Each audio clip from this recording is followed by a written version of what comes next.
ठीक, चलिए let's go. So chapter 10 of IPC, जो अब चैप्टर 13 बन चुका है बीएनएस का। इसके अंदर हम लोगों ने सेक्शंस देखे 172 से लेके 190 तक। हम ये देखते हैं कि सारे सेक्शंस जो इसमें बात करते हैं वो इस बारे में बात करते हैं कि पब्लिक सर्वेंट जो काम करते हैं, आप उनके काम में कहीं ना कहीं से टांग अड़ा रहे हैं, कुछ ना कुछ ऐसा कर रहे हैं जिसकी वजह से उनका काम पूरा नहीं हो पा रहा है, जस्टिस फिर आगे एडमिनिस्टर नहीं हो पाएगा, ऐसा कुछ काम कर रहे हो आप। अलग अलग कैटेगरीज बनी हुई है इसके अंदर। हम देखते हैं शुरू में कुछ ऑफेंसेस हैं जो समन्स एंड प्रोसेसेस के रेफरेंस में है। जैसे आप एब्सकॉन्ड करते हो, प्रिवेंट करते हो समन्स को, या फिर समन्स आपके ऊपर तामिल हो जाने के बाद आप कोर्ट में नहीं पहुंचते। ये हम शुरू में देखते हैं 172, 173, 174, 174A।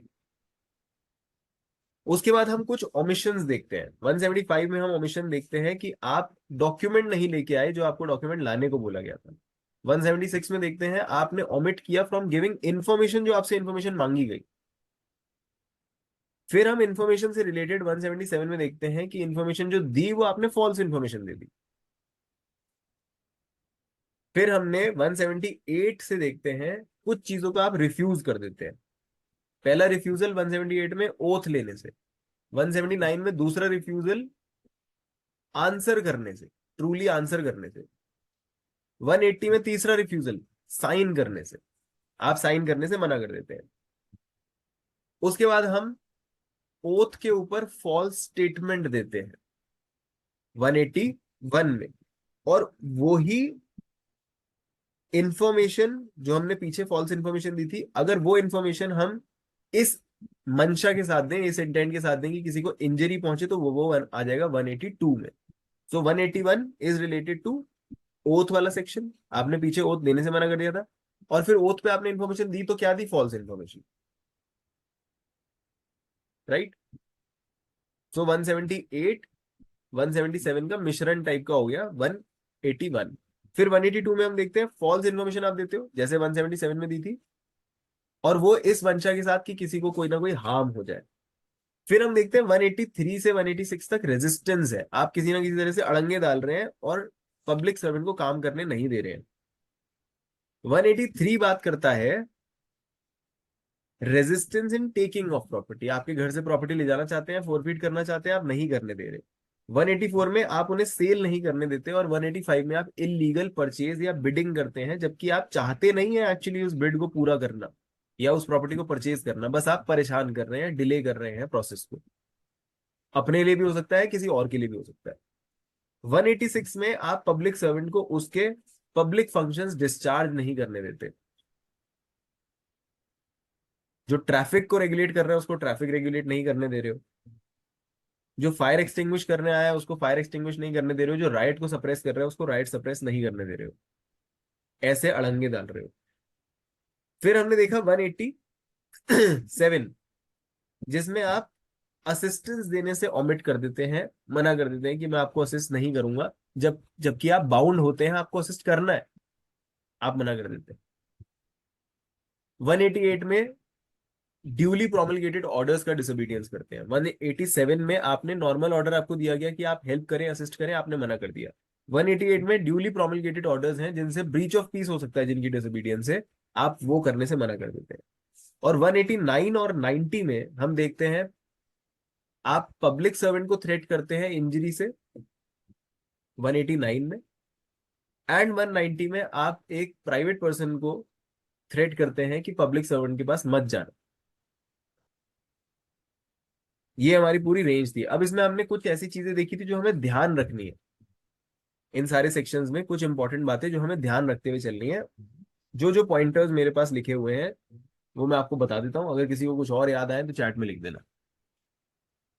सो 172 में जब हमने एब्सकॉन्डिंग की बात करी तो हमने देखा एब्सकॉन्डिंग नॉट ओनली मीन्स कि आप वहां से भाग जाए, घर से भाग जाए जहां पे आपको सर्विस होने वाली है, इट ऑल्सो मीन्स कि आप अपने आप को वहीं पे कंसील कर लेते हैं। ये एक हमने इंपॉर्टेंट पॉइंट देखा।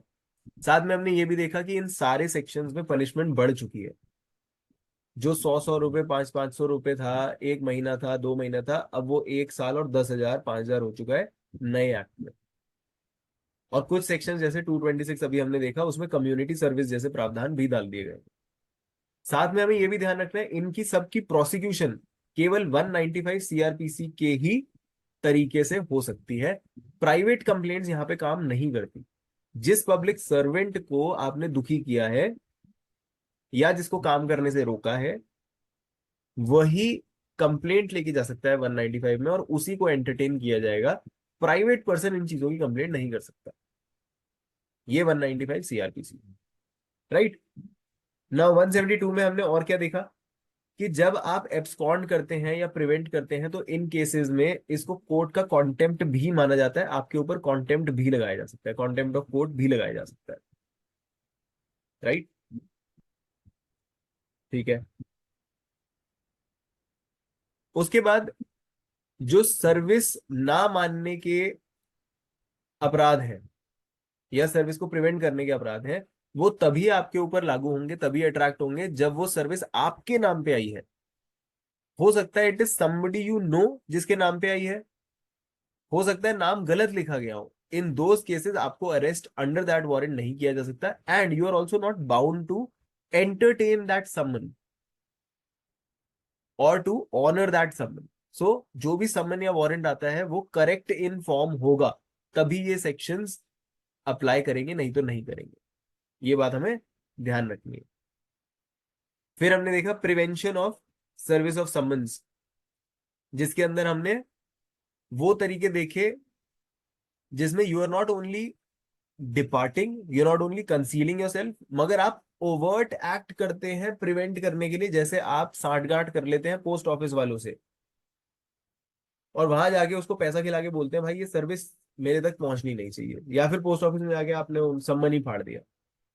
आप अंदर के आदमी है, आपने सम्मन की जो लिस्ट थी उसमें से वो पर्ची ही हटा दी। तो इस तरीके से आप प्रिवेंटिंग ऑफ सम्मन्स करते हैं, ये 173 में आता है। 174 में हमने देखा non attendance. Non attendance also means आपने अटेंड किया मगर आप समय से पहले कोर्ट से बाहर चले गए। You departed before you were suppose to have attended the court. बोला गया था 2 बजे कोर्ट में रहना, आप 10 बजे कोर्ट में आए और 12 बजे निकल गए, फायदा क्या हुआ? इन दैट केस ऑल्सो माना जाएगा 174 के तहत आपने नॉन अटेंडेंस का अपराध कारित किया है, राइट। ये हमने 174 में देखा। अगेन ये जितने भी आपके समन्स वगैरह आ रहे हैं, ये तभी आपके ऊपर ही ऐसा सेक्शन अट्रैक्ट करेंगे when they are correct in form. आपके नाम पे होना चाहिए, आपका नाम तरीके से लिखा होना चाहिए और सही अथॉरिटी से आना चाहिए। चलिए, अब हमने देखा 174 ए, जिसमें non appearance in response to proclamation है। प्रोक्लेमेशन हो जाती है 82-83 सीआरपीसी में, कुड़की का आपके खिलाफ ऑर्डर हो जाता है, आप फिर भी नहीं आते। इन दैट केस ये अपराध आपके ऊपर बनता है। वहां पे अटैचमेंट वगैरह तो होगी ही होगी, यहाँ पे अलग से अपराध बनेगा।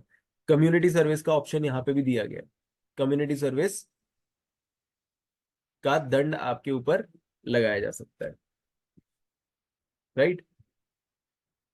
उसके बाद 175 से हमने देखा omission. Omission to produce document. इसमें हमने वो केसेस देखे जैसे सेक्शन 91 में आपको ऑर्डर दिया जाता है सीआरपीसी में, पुलिस भी दे सकती है, कोर्ट भी दे सकता है कि आप कुछ डॉक्यूमेंट्स हमारे सामने पेश करें जो केस से रिलेटेड है, और वो आप पेश नहीं करते तो आप पे 175 लगता है। ये ओमिशन हुई। 176 में आपने ओमिट कर दिया to give information that you are bound to give. जैसे हम लोग सेक्शन 40 सीआरपीसी में देखते हैं, सेक्शन 39 सीआरपीसी में देखते हैं, कुछ इंफॉर्मेशन आपको देना बाउंड होता है। पॉक्सो में हम देखते हैं जैसे हॉस्पिटल्स वगैरह और ये आईवीएफ टेक्नोलॉजी, एबॉर्शन वगैरह के केस में स्टैच्यूट्स बनाए गए हैं कि हॉस्पिटल्स हैव टू इन्फॉर्म कि हमारे पास कोई बंदा चेक करवाने आया था जेंडर क्या है बच्चे का, अबॉर्शन कराने आया था, या कोई पॉक्सो से रिलेटेड अपराध हो गया, तो जो मीडिया हाउसेज हैं उनके ऊपर बाउंडेशन होती है। You have to tell the police, inform the police, inform the authorities. वो सारे केसेस में अगर आप इन्फॉर्म नहीं करते तो 176 का अपराध आपके ऊपर बनता है, राइट। अच्छा, यहां पे you should be bound to give that information.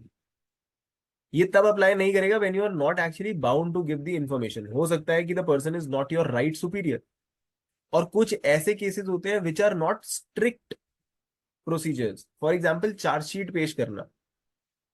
Law में लिखा गया है कि चार्जशीट 60 या 90 दिन में आपको देनी है, अगर नहीं दी तो कुछ कॉन्सिक्वेंस होगा, जैसे बेल मिल जाएगी बंदे को, डिफॉल्ट बेल मिल जाएगी। बट आपके ऊपर बाउंडेशन नहीं है कि आप 90 दिन में ही चार्जशीट दो। It is not always possible.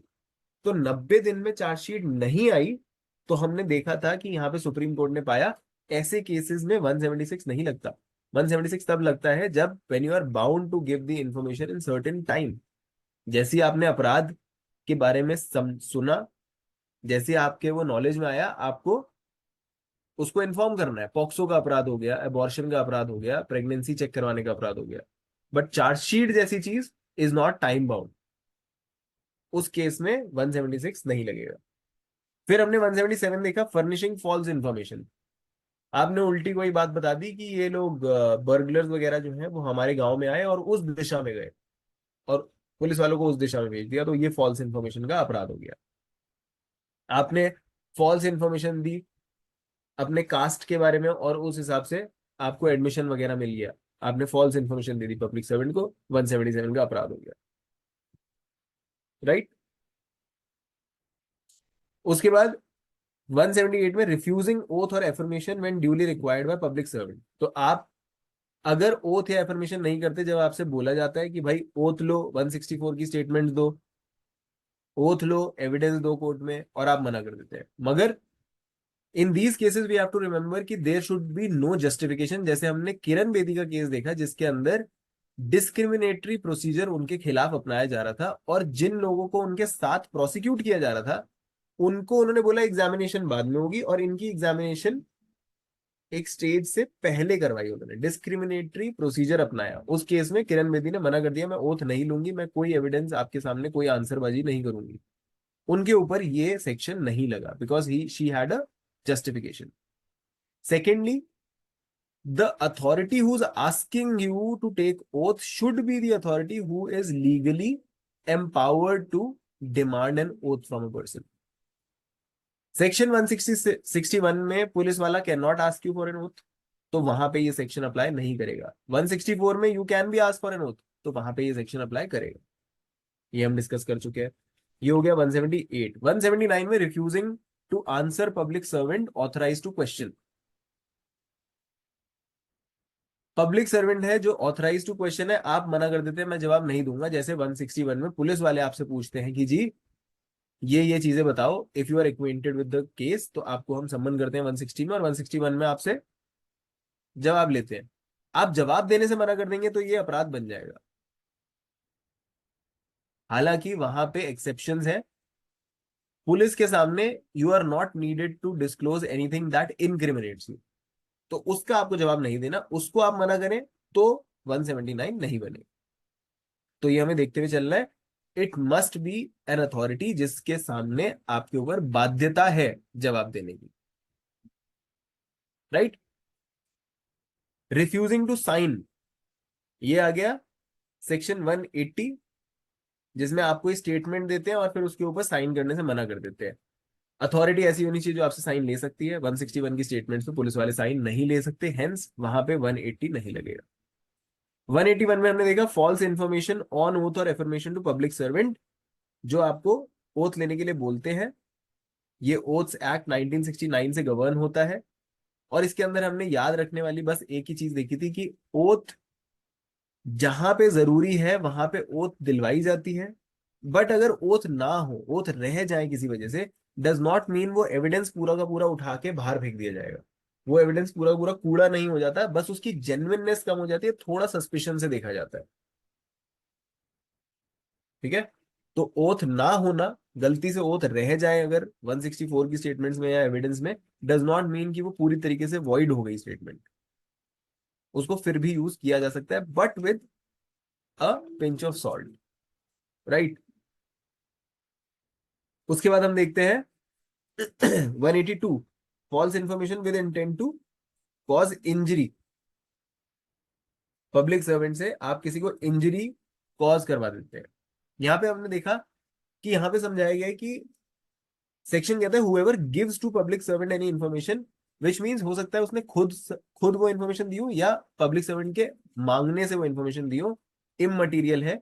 In both cases if he intends to cause injury to somebody and ऐसी इंजरी के लिए वो कुछ ना कुछ बोल देता है पब्लिक सर्वेंट को, गलत इंफॉर्मेशन दे देता है, तो ये अपराध बन जाता है। ध्यान यहाँ पे ये रखना है कि इट इज नॉट नीडेड कि पुलिस वाला ऐसा कर भी दे।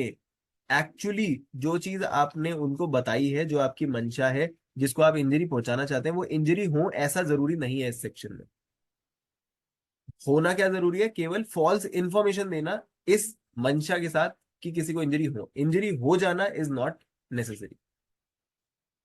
ठीक है, वो भाषा पढ़ के हमें समझ आता है कि अपराध वहीं हो जाता है जहां पे आप फॉल्स इंफॉर्मेशन दे देते हैं। राइट, ये हुआ 182। फिर हमने देखा 183, जहां पे resistance to taking of public property by public servant है। आपके खिलाफ एग्जीक्यूशन हो रही है, आप पैसे नहीं भर पाए, आपके घर से हम लोग बाइक वगैरह उठाने आए हैं, आपकी मूवेबल प्रॉपर्टी या इमूवेबल प्रॉपर्टी जब्त करने आए हैं, और आप वहां पे पकड़ लेते हैं पुलिस वाले को आप घर से बाहर ही नहीं जाने दे रहे हैं, आपने कुंडी लगा दी। वो आपकी क्रॉप्स वगैरह को काटने या क्रॉप्स को उठाने आया है, आपने उससे वो औजार ही छीन लिया, आपने उनकी गाड़ी की चाबी छीन ली। ये सारी तरीकों से आप उनको रेजिस्ट कर सकते हैं। Also we have to keep in mind resistance only does not only mean physical resistance, it can also be abuses, it can also be threats being hurled at the public servants. किसी भी तरह का ऐसा resistance हो सकता है, it's not always physical. फिर 184 में हमने देखा obstructing sale of property offered for sale. कई बार पब्लिक सर्वेंट जो होते हैं वो सेल पे लगा देते हैं, प्रॉपर्टी डिस्पोज ऑफ करते हैं, जैसे 451 से लेके 459 ऑफ सीआरपीसी में डिस्पोजल करना पड़ता है कई बार प्रॉपर्टी का। जैसे हमने सीपीसी में देखा डिस्पोजल करना पड़ता है ऑर्डर 21 में। रूल्स देखे हमने 64, 65, 70 वगैरह। उस केस में जब उस प्रॉपर्टी की सेल हो रही है, आप उस सेल में कुछ ना कुछ अड़ंगा डाल रहे हैं, again it can be physical और it can be verbal threatening और any other way of resistance. फिर आप इलीगल परचेज या बिडिंग कर देते हैं 185 में, जहां पे आपको पता है लीगल इनकैपेसिटी है, बंदा इनसॉल्वेंट है या आप खुद इनसॉल्वेंट हो, बंदा एक खुद में पब्लिक सर्वेंट है जिसको बिड नहीं करना चाहिए। हम सीआरपीसी में देखते हैं 481, सेक्शन 481 कहता है जजेस बिड नहीं कर सकते प्रॉपर्टी के लिए, जिस प्रॉपर्टी का वो केस हैंडल कर रहे हैं उस चीज की वो बिडिंग खुद नहीं कर सकते, मगर फिर भी इलीगल बिडिंग हो रही है। या फिर आप कोई ऐसी बिडिंग करते हैं जो केवल प्रोसीजर डिले करने के लिए करते हैं, साठ गांठ में फ्रॉड करते हैं, in that case also 185 will be applicable. Right, आप बिड कर देते हैं, बाद में कहते हैं मैंने बिड करी नहीं, या मैंने बिड किसी और चीज के लिए करी थी। ये सारी तरह की डिले टैक्टिक्स अगर आप लगाने की कोशिश करते हैं किसी और का टाइम एक्सटेंड करने के लिए या प्रॉपर्टी वगैरह को बचाने के लिए, वो आप पे 185 लग जाएगा। यहाँ पे हमें ये भी ध्यान रखना है, property does not only mean tangible property, it also means properties like license, like patent rights, ये सारी भी प्रॉपर्टीज इस सेक्शन में आती है। 186 में हमने देखा obstructing public servant in discharge of public functions. 186 में आप पुलिस वाले को या किसी भी पब्लिक सर्वेंट को काम करने से रोकते हैं। अगेन फिजिकल हो सकता है, थ्रेट हो सकता है, अब्यूज हो सकता है, वगैरह वगैरह। इसी के साथ हमने इसके ऑपोजिट कुछ और सेक्शन रखे, जैसे 332 एंड 353। वहां पे भी आप पब्लिक सर्वेंट को किसी ना किसी तरीके से काम करने से रोक रहे हैं, मगर तरीका अलग है, आप हर्ट कर रहे हैं या फिर असॉल्ट कर रहे हैं। 503 में आप इंटिमिडेशन कर रहे हैं। राइट, और वो चीजें जैसे आपका 503 है, वो इंटिमिडेशन किसी को भी हो सकती है, नॉर्मल आदमी को भी हो सकती है, 504, 503। राइट, तरीका स्पेसिफाइड है, अलग तरीका स्पेसिफाइड है। नाउ 186 में obstructing public servant in discharge of public functions, जबकि 187 में आप असिस्ट करने से मना कर देते हैं पब्लिक सर्वेंट को। उन्होंने आपको बोला है कि सप्रेशन करना है हमें राइट का, आपसे असिस्टेंस मांगी है, हमने देखा सीआरपीसी में सेक्शन 37, 38 असिस्टेंस मांगी जा रही है, आप मना कर देते हैं, वहां पे 187 लग जाता है। राइट, वो असिस्टेंस ऐसी होनी चाहिए जो वो मांग सकते हैं, जिसमें हमने ये डिस्कस किया कि एक जज जो है, असिस्टेंट सेशन जज, can not ask of an inspector कि जाओ मेरे लिए सर्विस करके आओ समन्स की। They can not jump ranks. Private person को बोल सकते हैं कि राइट सप्रेस करने में हेल्प करो, इस चीज में हेल्प करो, उस चीज में हेल्प करो, बट ईगो इशू बना के एक जज बोले इंस्पेक्टर साहब को, सीओ को, एसपी को समन सर्विस करो, ऐसा नहीं होगा। वहां हायरार्की फॉलो करनी जरूरी है, राइट। फिर हमने देखा 188 में ड्यूली प्रोमलगेटेड ऑर्डर, इसका आप उल्लंघन करते हैं। इसमें हमने देखा एक तो प्रोमलगेटेड ऑर्डर्स वो होते हैं जहां पे जिनके डिसोबीडियंस से कुछ ना कुछ खलबली मच सकती है, पब्लिक ऑर्डर पे असर पड़ सकता है। दूसरा, ये ऑर्डर्स उस अथॉरिटी से आने चाहिए जो उस चीज के लिए लीगली ऑथराइज्ड है। यहां पे वो ऑर्डर्स आते हैं जनरली जैसे सेक्शन 144 के ऑर्डर, 145 के ऑर्डर। फोर्थली, ये ऑर्डर्स ड्यूली प्रोमलगेटेड होने चाहिए, माने उसका नोटिस प्रॉपरली लोगों तक पहुंचना चाहिए, राइट। अगर सही तरीके से ऑर्डर नहीं पहुंचा है पब्लिक तक, तो उसको हम ड्यूली प्रोमलगेटेड नहीं मानते और उसकी डिसोबीडियंस में ये सेक्शन अट्रैक्ट नहीं होगा। एंड लास्ट, जब डिसोबीडियंस होती है तो वो रिजल्ट भी कारित होना चाहिए, जो रिजल्ट इस सेक्शन में लिखा गया है कि जी उसकी वजह से health, safety, right, affray, injury, annoyance, इस तरह के रिजल्ट्स बाहर आने चाहिए, तब ये अपराध बनेगा। जैसे हमने देखा फूड एडल्ट्रेशन ऑफिसर ने कुछ ऑर्डर दिया जिसकी वजह से ब्रीच ऑफ पीस नहीं होगा अगर उसका डिसोबीडियंस हुआ, तो उसको 188 में ड्यूली प्रोमलगेटेड ऑर्डर नहीं माना गया। बेसिकली 144 145 के ऑर्डर्स के लिए ये यूज होता है। फिर आते हैं हम 189 पे, threat of injury to public servant. आप इंजरी का थ्रेट देते हैं उन्हें और बोलते हैं कि जो आपका public discharge, public discourse, public function है वो मत करो या उसे डिले करो। उस केस में आपके ऊपर 189 बनता है। बट ये वो ही थ्रेट होना चाहिए कि आप अपना पब्लिक फंक्शन ना करो, कोई और उल्टा काम करने के लिए बोल रहे हो और वो काम के लिए आप थ्रेट दे रहे हो, that will not cause 189 to be attracted. For example, आपने उसको रिश्वत दी, उसने आपका काम नहीं किया, आप उसको अब थ्रेट कर रहे हो कि भाई तेरे को मारूंगा, पिटवाऊंगा, etcetera etcetera. You are threatening violence and injury to a public servant because he did not do what you had asked him to do after bribing him. वहां पे ये सेक्शन अप्लाई नहीं होगा। एंड 190 में threat of injury to induce a person to refrain from applying for protection, कि आप एक private person को बोलते हैं कि पुलिस वालों के पास मत जाना, नहीं तो तुम्हारे बच्चे को हम मार देंगे, जैसा ये गोविंदा वगैरह की पिक्चरों में होता था। ये हो गया हमारा 190। तो ये पूरा हमारा चैप्टर हो गया। अब इसमें किसी को कोई दिक्कत परेशानी हो तो you can ask your questions, नहीं तो हम नेक्स्ट क्लास में 191 से शुरू करेंगे, which is very interesting, false evidence and all.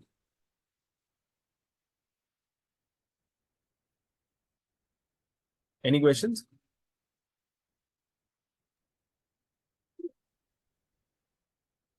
No sir. ठीक है sir. Anybody else? Sanjay ji all good? We'll go through once in this week and come back next week with any doubts, sir. ठीक है नंदिनी। युवराज Yes, sir. Okay. All good? ठीक है। Sanjay ji all good? ठीक है। अच्छा चलिए, फिर सबका ऑल गुड है। बस ये ध्यान रखना कि एक 226 बीएनएस में डाला गया है, एक एक्स्ट्रा इसमें चैप्टर में सेक्शन बढ़ा दिया गया है, जिसमें आप आत्महत्या की धमकी देके पब्लिक सर्वेंट को कहते हैं कि ये काम करो या मत करो, और उसमें भी आपको फाइन लगाया गया है और साथ में कम्युनिटी सर्विस का भी प्रावधान दिया गया है। ये आखिरी चीज है, राइट। चलिए ठीक है, will see you on Friday for the new laws. And कल एक क्लास है on medical forensics. Medical forensics की क्लास चालू हो रही है, कल से कोर्स शुरू हो रहा है। उसमें कल वाली क्लास जो है it is open for all as a trial. तो अगर आपको मन करें तो उस क्लास में बैठना, देखना, and there is a lot to learn from the doctors and scientist and the public prosecutor who is going to be delivering that course. तो do take up that course, right. चलिए, thank you, bye bye, good night. Good night, sir. Sir ये कल वाली class में जो medical वाली है वो इसमें लवर्स क्लब पे डालेंगे कैसे, क्योंकि कल में नहीं। डालेंगे सर, डालेंगे डालेंगे। पर मैं नहीं ज्वाइन कर पाऊंगा इसलिए। डालेंगे। ठीक है सर।